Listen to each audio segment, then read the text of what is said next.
ಅಪರ್ಣಾ ಬೆಳಿಗ್ಗೆ ಬೇಗ ಎದ್ದು ತನ್ನ ಕೆಲಸಗಳನ್ನೆಲ್ಲ ಮಾಡಿ ಕೊನೆಗೆ ಉಳಿದಿರುವ 4 ಪಾತ್ರೆಗಳನ್ನು ತೊಳೆಯುತ್ತಿರುತ್ತಾಳೆ. ಅವಳು ಏನನ್ನೋ ಯೋಚನೆ ಮಾಡುತ್ತಾ ಪಾತ್ರೆ ತೊಳಿತಿರಬೇಕಾದರೆ ಅಲ್ಲೇ ಇರುವ ಕಿಟಕಿಯ ಮೂಲಕ ಹೊರಗಡೆ ನೋಡುತ್ತಾಳೆ. ಅಲ್ಲಿ ಅಂಗಳದಲ್ಲೆಲ್ಲ ರಾಶಿ ಹುಲ್ಲು ಬೆಳೆದಿರುತ್ತೆ. ಅವಳು ಆ ಹುಲ್ಲನ್ನೆಲ್ಲ ಕಟ್ ಮಾಡಿ ಅಂಗಳಾನ ಕ್ಲೀನ್ ಮಾಡಬೇಕಂತ ಅಂದ್ಕೋತಿರ್ತಾಳೆ. ಆಗ ಅಲ್ಲಿಗೆ ಅವಳ ಗಂಡ ರವಿ ಬರ್ತಾನೆ. ಆಗ ಅವಳು, ರೀ, ಅಂಗಳ ನೋಡಿದ್ರಾ, ರಾಶಿ ಹುಲ್ಲು ಬೆಳೆದು ಅಲ್ಲಿ ಕಾಲಿಡೋಕೂ ಕೂಡ ಹೆದರಿಕೆಯಾಗುತ್ತೆ. ನೋಡೋಕೂ ಎಷ್ಟು ಅಸಹ್ಯವಾಗಿ ಕಾಣಿಸ್ತಿದೆ ನೋಡಿ. ನಾನು ನಿಮ್ಹತ್ರ 1000 ಸಲ ಬಡ್ಕೊಂಡಿದ್ದೀನಿ.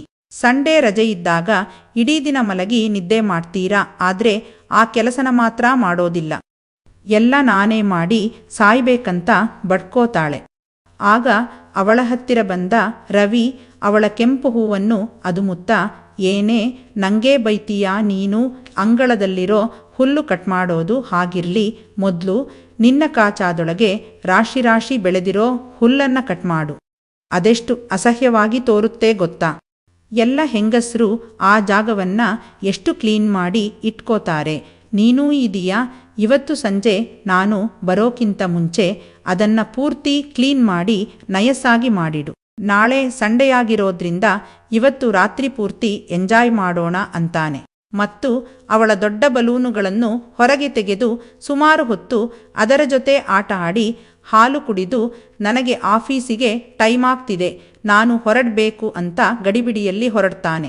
ಅವಳ 2 ಕೆಂಪು ಬಂಡೆಗಳ ಸಂದಿಯಲ್ಲಿ ನೀರು ಉಕ್ಕಿ ಬಂದರೂ ತನ್ನನ್ನು ತಾನು ಕಂಟ್ರೋಲ್ ಮಾಡಿಕೊಂಡ ಅಪರ್ಣಾ ಇನ್ನೂ ಹಾಸಿಗೆಯಿಂದ ಏಳದ ತನ್ನ 6 ವರ್ಷದ ಮಗನನ್ನ ಏಳಿಸೋಕೆ ಅವನ ಕೋಣೆಗೆ ಹೋಗ್ತಾಳೆ.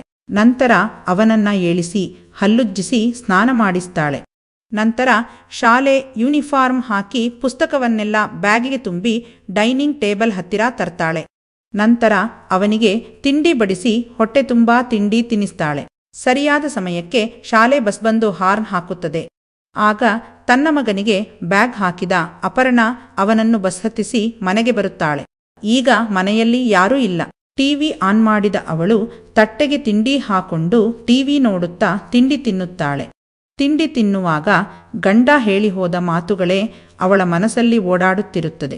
ಹೌದಾ, ನಿಜವಾಗ್ಲೂ ಅದಷ್ಟು ಗಲೀಜಾಗಿ ಕಾಣಿಸತ್ತಾ?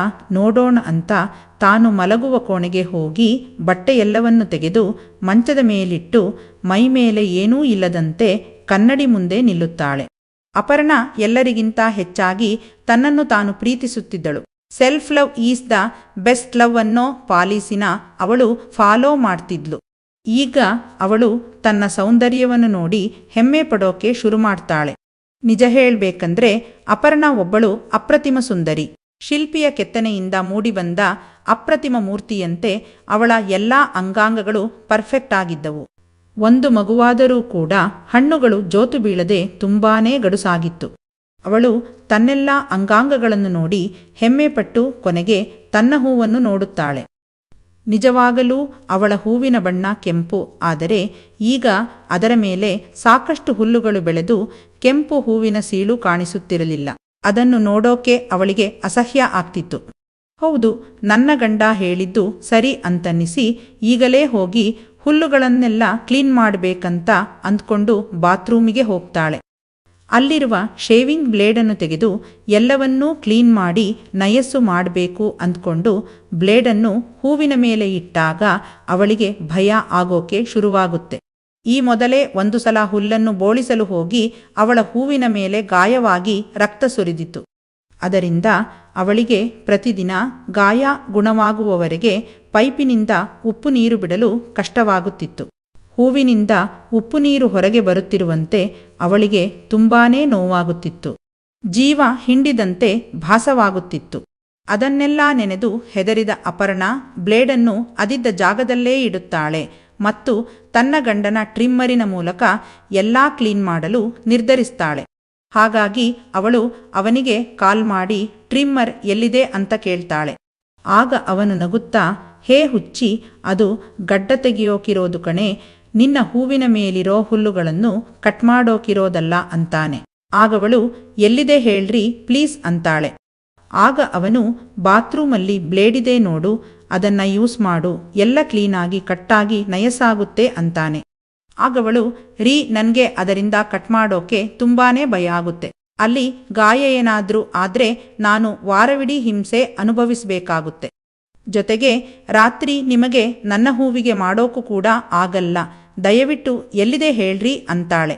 ಆಗ ಅವನು, ಚಿನ್ನ, ನನ್ನ ಟ್ರಿಮ್ಮರ್ ಹಾಳಾಗಿದೆ ಕಣೆ, ಅದು ಸರಿಯಾಗಿ ವರ್ಕಾಗ್ತಿಲ್ಲ, ಬೇಕಿದ್ರೆ ಟ್ರೈ ಮಾಡು ಅಂತ ಹೇಳಿ ಟ್ರಿಮ್ಮರಿರೋ ಜಾಗಾನ ಹೇಳ್ತಾನೆ. ಅವಳು ಟ್ರಿಮ್ಮರನ್ನ ಚಾರ್ಜ್ಗೆ ಹಾಕಿ ಮತ್ತೆ ಪುನಃ ಬಾತ್ರೂಮಿಗೆ ಬಂದು ಹುಲ್ಲುಗಳನ್ನು ಬೋಳಿಸಲು ಟ್ರೈ ಮಾಡ್ತಾಳೆ. ಆದ್ರೆ ಆ ಟ್ರಿಮ್ಮರ್ ವರ್ಕಾಗಲ್ಲ. ಅವಳಿಗೀಗ ಏನ್ ಮಾಡೋದಂತ ಗೊತ್ತಾಗಲ್ಲ. ಸುಮಾರು ಹೊತ್ತು ಯೋಚನೆ ಮಾಡಿದ ಮೇಲೆ ಸೀದಾ ಪಕ್ಕದ ಮನೆ ನೀಲಕ್ಕನ ಮನೆಗೆ ಹೋಗ್ತಾಳೆ. ಅಲ್ಲಿಗೆ ಹೋಗಿ ಹೊರಗಡೆಯಿಂದಲೇ ಅಕ್ಕ ಅಕ್ಕ ಅಂತ ಕೂಗ್ತಾಳೆ. ಆಗ ನೀಲಕ್ಕನ ಮಗ ಚೇತನ್ ಹೊರಗೆ ಬರ್ತಾನೆ. ಆಗ ಅಪರ್ಣ, ನೀಲಕ್ಕ ಇಲ್ವಾ ಅಂತ ಕೇಳ್ತಾಳೆ. ಆಗವನು, ಇಲ್ಲ, ಅವಳು ಕೆಲಸಕ್ಕೆ ಹೋಗಿದ್ದಾಳೆ, ಬರೋದು ಸಂಜೆಯಾಗುತ್ತೆ ಅಂತಾನೆ. ಆಗವಳು, ಓ ಹೌದಾ, ಏನಿಲ್ಲ, ನಿನ್ನತ್ರ ಟ್ರಿಮ್ಮರಿದ್ರೆ ಕೊಡ್ತೀಯಾ, ನಾಳೆ ಕೊಡ್ತೀನಿ ಅಂತ ಹೇಳ್ತಾಳೆ. ಅದನ್ನ ಕೇಳಿಸಿಕೊಂಡ ಚೇತನ್ನಿನ ಮನಸ್ಸು ಎಲ್ಲೆಲ್ಲೋ ಹರಿದಾಡೋಕೆ ಶುರುವಾಗುತ್ತೆ. ನಿಮಗ್ಯಾಕೆ ಬೇಕು ಟ್ರಿಮ್ಮರ್ ಅಂತ ಕೇಳ್ತಾನೆ. ಆಗ ತಡಬಡಿಸಿದ ಅಪರ್ಣ, ನನ್ಗಲ್ಲ, ನನ್ನ ಗಂಡಂಗೆ ಅವರ ಟ್ರಿಮ್ಮರ್ ಹಾಳಾಗಿದೆ, ಅದಕ್ಕೆ ನಿನ್ನ ಟ್ರಿಮ್ಮರ್ ಕೇಳ್ತಿದ್ದೀನಿ ಅಂತಾಳೆ. ಆಗ ಚೇತನ್, ಓ ಹೌದಾ, ಸರಿ ಕೊಡ್ತೀನಿ, ಒಳಗಡೆ ಬನ್ನಿ ಅಂತ ಅವಳನ್ನ ಒಳಗಡೆ ಕರೆದು ಕೂರಿಸಿ ಫ್ರಿಜ್ಜಿನಲ್ಲಿರೋ ಕೊಕ್ಕೋ ಕೋಲಾ ಜ್ಯೂಸನ್ನ ಕೊಡ್ತಾನೆ ಮತ್ತು ಟ್ರಿಮ್ಮರ್ ತಂದುಕೊಟ್ಟು, ಇದು ಸರಿಯಾಗಿಲ್ಲ, ಒಂದು ಸಲ ಚಾರ್ಜ್ ಮಾಡಿ ಟ್ರೈ ಮಾಡಿ ನೋಡಿ ಅಂತ ಹೇಳ್ತಾನೆ. ಅವಳು ಓಕೆ ಅಂತ ಹೇಳಿ ಟ್ರಿಮ್ಮರ್ ತಗೊಂಡು ಮನೆಗೆ ಬರ್ತಾಳೆ. ಅವಳು ಮನೆಗೆ ಬಂದವಳೇ ಟ್ರಿಮ್ಮರ್ ಚಾರ್ಜ್ಗೆ ಹಾಕ್ತಾಳೆ. ಅದು ಫುಲ್ ಚಾರ್ಜ್ ಆದ ನಂತರ ಬಾತ್ರೂಮ್ಗೆ ಹೋಗಿ ನೈಟಿ ಮತ್ತು ಲಂಗ ಮೇಲಕ್ಕೆತ್ತಿ ಹುಲ್ಲುಗಳನ್ನು ತೆಗೆಯೋಕೆ ಶುರು ಮಾಡ್ತಾಳೆ. ಅದರಿಂದ ಸ್ವಲ್ಪ ಹುಲ್ಲು ಕತ್ತರಿಸಿ ಹೋಗುತ್ತೆ. ಅಷ್ಟರಲ್ಲಿ ಟ್ರಿಮ್ಮರ್ ಆಫ್ ಆಗುತ್ತೆ. ಎಷ್ಟು ಆನ್ ಮಾಡೋಕೆ ನೋಡಿದ್ರೂ ಆನ್ ಆಗಲ್ಲ. ಇತ್ತ ಚೇತನಿಗೆ ಡೌಟ್ ಬಂದು ಅವನು ಅವಳ ಮನೆಗೆ ಬರ್ತಾನೆ. ಬಂದು ಆಂಟಿ ಅಂತ ಕರೀತಾನೆ. ಆಗ ಅಪರ್ಣ ಟ್ರಿಮ್ಮರ್ನ ಅಲ್ಲೇ ಬಿಟ್ಟು ಹೊರಗೆ ಬರ್ತಾಳೆ ಮತ್ತು ಅವನನ್ನು ನೋಡಿ ಏನಾದರೂ ಬೇಕಿತ್ತಾ ಅಂತ ಕೇಳ್ತಾಳೆ. ಆಗ ಅವನು, ನನ್ನ ಟ್ರಿಮ್ಮರ್ ಸ್ವಲ್ಪ ಕೊಡಿ ಆಂಟಿ, ಅದರಲ್ಲಿ ಸ್ವಲ್ಪ ಡಿಫಾಲ್ಟ್ ಇದೆ, ನಾನು ಸರಿ ಮಾಡಿ ಈಗಲೇ ಕೊಡ್ತೀನಿ ಅಂತಾನೆ. ಆಗ ಅವಳು, ನನ್ನ ಗಂಡಂಗೂ ಟ್ರಿಮ್ಮರ್ ಸರಿ ಮಾಡೋಕೆ ಗೊತ್ತಿದೆ, ಸಣ್ಣ ಪುಟ್ಟ ತೊಂದರೆ ಇದ್ರೆ ಅವರೇ ಸರಿ ಮಾಡ್ಕೋತಾರೆ ಅಂತಾಳೆ. ಆಗ ಚೇತನ್, ಪರವಾಗಿಲ್ಲ, ನಾನೇ ಮಾಡ್ತೀನಿ, ಟ್ರಿಮ್ಮರ್ ಕೊಡಿ ಅಂತಾನೆ. ಅವಳಿಗೆ ಬೇರೆ ದಾರಿ ಇಲ್ಲದೆ ಟ್ರಿಮ್ಮರ್ ತಂದುಕೊಡ್ತಾಳೆ. ಅದರಲ್ಲಿ ಅವಳು ಬೋಳಿಸಿದ ಅವಳ ಹೂವಿನ ಕೂದಲುಗಳು ಹಾಗೇ ಇತ್ತು. ಅದನ್ನು ನೋಡಿದ ಅವನು, ಏನಾಂಟಿ ಇದು, ನಾನು ಗಡ್ಡ ತೆಗೆಯೋಕೆ ಕೊಟ್ರೆ ನೀವು ಇದ್ರಿಂದ ಏನೇನೋ ತೆಗ್ದಿದ್ದೀರಲ್ಲ ಅಂತಾನೆ. ಆಗವಳು ಇರೋ ಎಲ್ಲ ವಿಷಯಾನ ಹೇಳುತ್ತಾಳೆ. ಇಷ್ಟೇನಾ ಆಂಟಿ, ನೀವು ಒಪ್ಪಿದ್ರೆ ನಿಮ್ಮ ಹೂವಿನ ಮೇಲಿರೋ ಎಲ್ಲ ಹುಲ್ಲುಗಳನ್ನು ನಾನೇ ತೆಗಿತೀನಿ, ಏನೂ ಗಾಯ ಮಾಡಲ್ಲ, ನನ್ನನ್ನು ನಂಬಿ ಅಂತಾನೆ. ಅವನ ಮಾತುಗಳನ್ನು ಕೇಳಿಸಿಕೊಂಡ ಅಪರ್ಣಾಳಿಗೆ ನಾಚಿಕೆಯಾಗಿ, ಇದುವರೆಗೂ ನನ್ನ ಗಂಡ ಬಿಟ್ಟರೆ ನನ್ನ ಹೂವನ್ನ ಯಾರೂ ನೋಡಿಲ್ಲ, ಅದೆಲ್ಲ ಬೇಡಕಣೋ ಅಂತಾಳೆ. ಆಗ ಅವನು, ಏನಾಗಲ್ಲ ಆಂಟಿ, ನಾನು ಅದನ್ನ ತೆಗೆದು ಮನೆಗೆ ಹೋಗ್ತೀನಿ, ನೀವು ನನಗೆ ಆ ಕೆಲಸ ಮಾಡಿದ್ದಕ್ಕೆ ಬೇಕಾದ್ರೆ ಹಣ ಕೊಡಿ ಅಂತಾನೆ. ಅವನು ಯಾಕೆ ಆ ರೀತಿ ಹೇಳುತ್ತಿದ್ದಾನೆ ಅಂದ್ರೆ ಅವನಿಗೆ ಅವಳೆಂದರೆ ತುಂಬಾನೇ ಇಷ್ಟ. ಅವಳ ಹೂವನ್ನು ನೋಡಿ ಒಂದು ಸಲನಾದರೂ ಅದಕ್ಕೆ ಮಾಡಿ ಮಜಾ ಅನುಭವಿಸಬೇಕಂತ ಎಷ್ಟೋ ದಿನದಿಂದ ಪ್ಲಾನ್ ಮಾಡುತ್ತಿದ್ದ.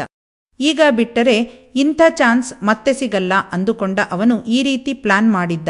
ಅವಳು ಸರಿ ಅಂತ ಒಪ್ಕೊಂಡು ಬಾತ್ರೂಮಿನಲ್ಲಿ ಒಂದು ಸ್ಟೂಲಿನ ಮೇಲೆ ಕೂತ್ಕೊಂಡು ಸೀರೆ ಮತ್ತು ಲಂಗಾನ ಮೇಲಕ್ಕೆತ್ತಿ ಅವಳ ಹೂವನ್ನು ತೋರಿಸುತ್ತಾಳೆ. ಅದನ್ನು ನೋಡಿದ ಅವನ 7 ಇಂಚು ಉದ್ದದ ಪೈಪಿನಲ್ಲಿ ನೀರು ಚಿಮ್ಮಿ ಹರಿಯುತ್ತದೆ. ಅವನ ಮೈಯೆಲ್ಲ ನಡುಗೋಕೆ ಶುರುವಾಗುತ್ತದೆ. ನಂತರ ಧೈರ್ಯ ಮಾಡಿಕೊಂಡು ಅವಳ ಹೂವಿನ ಮೇಲೆ ಸೋಪನ್ನು ಹಚ್ಚಿ ನೊರೆ ಮಾಡಿ ಬ್ಲೇಡಿನ ಸಹಾಯದಿಂದ ಮೆಲ್ಲಗೆ ಬೋಳಿಸಲು ಶುರು ಮಾಡುತ್ತಾನೆ. ಅವನು ತನ್ನ ಮನಸ್ಸಿಗೆ ತೃಪ್ತಿಯಾಗುವಷ್ಟು ಅವಳ ಹೂವನ್ನು ಚೆನ್ನಾಗಿ ಉಜ್ಜುತ್ತಾ ಮಜಾ ತಗೊಳ್ಳುತ್ತಿರುತ್ತಾನೆ. ಅವಳಿಗೂ ಕೂಡ ತನ್ನ ಭಾವನೆಗಳನ್ನು ಕಂಟ್ರೋಲ್ ಮಾಡಿಕೊಳ್ಳೋಕೆ ಆಗುತ್ತಿರಲಿಲ್ಲ. ಅವಳಿಗೇ ಗೊತ್ತಿಲ್ಲದೆ ಅವಳ ಕೆಳಗಿನ ಉದ್ದ ತುಟಿಯ ಬಾಯಿ ಜೊಲ್ಲು ಸುರಿಸೋಕೆ ಶುರು ಮಾಡುತ್ತದೆ. ಅವನ ಮುಖದಲ್ಲಿ ನಗು ಮೂಡುತ್ತದೆ. ನಂತರ ಎಲ್ಲಾ ಹುಲ್ಲನ್ನು ಕತ್ತರಿಸಿ ನಯಸ್ಸಾಗಿ ಮಾಡುತ್ತಾನೆ. ಅವಳ ಹೂವಿಗೆ ಒಂದು ಚಿಕ್ಕ ಗಾಯನೂ ಕೂಡ ಆಗಲಿಲ್ಲ. ಎಲ್ಲ ಮುಗಿದ ಮೇಲೆ ಅದಕ್ಕೆ ನೀರು ಹಾಕಿ ತೊಳೆದು ತೆಂಗಿನೆಣ್ಣೆಯ ಮಸಾಜ್ ಮಾಡ್ತಾನೆ. ಆಗ ಅವಳ ಕೆಂಪು ಹೂವು ಪಳಪಳನೆ ಹೊಳೆಯೋಕೆ ಶುರುವಾಗುತ್ತೆ.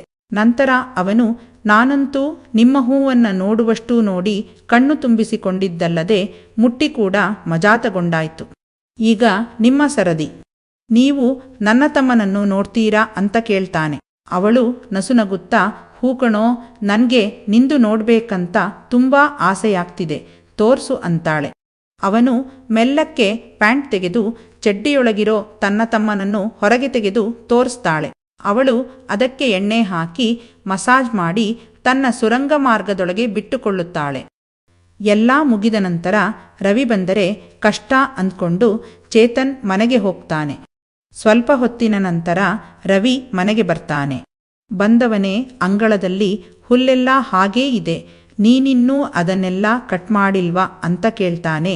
ಮತ್ತು ಅವಳ ಲಂಗ ಎತ್ತಿ ಅವಳ ಅಂಗಳದಲ್ಲಿ ಫುಲ್ಲು ಕ್ಲೀನಾಗಿ ನಯಸ್ಸಾಗಿರೋ ಹೂವನ್ನು ನೋಡ್ತಾನೆ. ಅವನಿಗೆ ಅವಳ ಹುಲ್ಲು ಕಟ್ಟಾಗಿ ಒಳಹಾಕುವ ಮಾರ್ಗ ಸಲೀಸಾಗಿರೋದನ್ನ ನೋಡಿ ಖುಷಿಯಾಗುತ್ತೆ. ಮಗುವಿಗೆ ಬೇಗ ಊಟ ಮಾಡಿಸಿ ಮಲಗಿಸಿದ ಅವರಿಬ್ಬರೂ ಕ್ರೀಡೆಯಲ್ಲಿ ತೊಡಗುತ್ತಾರೆ. ಬೆಳಿಗ್ಗೆ ಏಳುವಾಗ ಇಬ್ಬರೂ ಖುಷಿಯಾಗಿರ್ತಾರೆ. ಅದು ಆದಿತ್ಯವಾರ, ಶಾಲೆಗೆ ರಜೆಯಾಗಿದ್ರಿಂದ ಅವರ ಮಗ ಕೂಡ ಖುಷಿಯಾಗಿರ್ತಾನೆ. ನಂತರ ಎಲ್ಲರೂ ಸೇರಿ ಅಂಗಳದಲ್ಲಿರೋ ಹುಲ್ಲನ್ನ ಕಟ್ ಮಾಡಲು ಆರಂಭಿಸ್ತಾರೆ. ಆಗ ಅಲ್ಲೊಂದು ಹಾವಿರುತ್ತೆ. ಅದನ್ನು ನೋಡಿದ ಅಪರ್ಣ ಬೆಚ್ಚಿ ಬೀಳ್ತಾಳೆ. ಅದೊಂದು ತುಂಬಾನೇ ವಿಷಕಾರಿ ಹಾವು, ಕಚ್ಚಿದ್ರೆ ಉಳಿಯುವ ಸಾಧ್ಯತೆಯೇ ಇಲ್ಲ. ಅವಳು ಗಾಬರಿಯಿಂದ ಹಾವು ಹಾವು ಅಂತ ಕಿರುಚುತ್ತಾ ರವಿಯನ್ನು ಕರೀತಾಳೆ. ರವಿ ಬಂದು ಅಲ್ಲಿರೋ ಹಾವನ್ನು ನೋಡಿ ಅವನು ಕೂಡ ಶಾಕ್ ಆಗ್ತಾನೆ. ಆಗ ಅಪರ್ಣ, ಅದನ್ನ ಕೊಲ್ಲೋಣ, ಅದನ್ನ ಹಾಗೇ ಬಿಟ್ಟರೆ ತುಂಬಾ ಡೇಂಜರ್, ನನ್ನ ಮಗ ಇಲ್ಲಿ ಆಟ ಆಡೋಕೆ ಬರ್ತಾನೆ ಅಂತಾಳೆ. ಅದಕ್ಕೆ ರವಿ ಒಪ್ಕೊಳ್ಳಲ್ಲ. ಹಾವು ಕೂಡ ಒಂದು ಜೀವಿ, ಅದಕ್ಕೂ ಕೂಡ ನಮ್ಮ ಹಾಗೆ ಬದುಕುವ ಎಲ್ಲ ಹಕ್ಕಿದೆ. ಅವುಗಳು ತಮಗೆ ನೋವಾದರೆ ಮಾತ್ರ ಕಚ್ಚುತ್ತೆ. ನಾವು ಅವುಗಳ ಸುದ್ದಿಗೆ ಹೋಗದಿದ್ದರೆ ಅವುಗಳು ನಮಗೆ ಏನೂ ಮಾಡಲ್ಲ ಅಂತ ಹೇಳಿ ಆ ಹಾವನ್ನು ಓಡಿಸ್ತಾನೆ. ಅದು ಮೆಲ್ಲಗೆ ಕಾಡಿನ ದಾರಿ ಹಿಡಿದುಕೊಂಡು ಹೋಗುತ್ತೆ. ಅವರೆಲ್ಲರೂ ಒಟ್ಟಿಗೆ ಸೇರಿ ಅಂಗಳವನ್ನು ಇನ್ನೂ ಚೆನ್ನಾಗಿ ಮಾಡ್ತಾರೆ. ಹಾಗೆ ಕ್ಲೀನಾದ ಅಂಗಳ ನೋಡಿ ಅವರೆಲ್ಲರ ಮನಸ್ಸು ಕೂಡ ಕ್ಲೀನಾದಂತೆ ಭಾಸವಾಗುತ್ತೆ. ಅಪರ್ಣಾಳ ಮನಸ್ಸಲ್ಲಿದ್ದ ದೊಡ್ಡ ಭಯವೊಂದು ಹೋಗಿರುತ್ತೆ. ನಂತರ ಅವರೆಲ್ಲರೂ ಖುಷಿಯಿಂದ ಊಟ ಮಾಡ್ತಾರೆ. ಆ ದಿನದ ಆದಿತ್ಯವಾರವನ್ನು ಅವರು ತುಂಬಾ ಸಂತೋಷವಾಗಿ ಕಳೆದರು.